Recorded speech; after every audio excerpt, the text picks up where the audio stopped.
Tere jälle!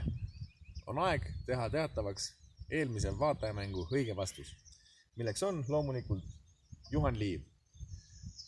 Juhan Liiv sündis siin kohas 30. aprillil 1864.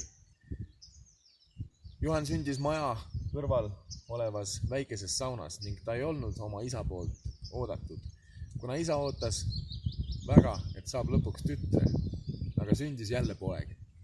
Isa ei läinud oma naistega vastsündinud poega 3 päeva jooksul kordagi vaatama. Siit kolisid nad ära siis, kui Juhan oli 2-aastane. Siis nad kolisid sinna, kus tänasel päeval on Liivi muuseum. Kõikide õigesti vastanute vahel loosisime me välja võitja taaskord. Seekordse vaatajamängu võitja on Piibe Koemets. Palju õnne võitjale ja suur aitäh kõikidele osalejatele.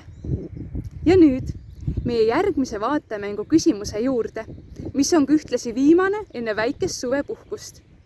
Nii et kui sa ei ole meie vaatemängust veel osa võtnud, siis tee seda kindlasti nüüd, sest järgmine võimalus avaneb alles sügisel. Täna asun ma paigas, kuhu 1809. aastal ehitati mõisa peahoone. Peahoonel oli kõrge poolkelpkatus. Mõisa parem pool oli ühekorrusseline ja seal asus ka pea sissepääs. See oli üks väheseid Eesti mõisahooneid, kus pea sissepääs asus just hoone otsas. 1980. aastatel hakkas hoone lagunema. Ja põhjuseks polnud mitte katkine katus, vaid ebaühtlane müüriladu ja kõikuva kvaliteediga tellised. Kui sa tead, millist hoonet ma kirjeldasin, siis kirjuta meile suukulu.stuudio@gmail.com.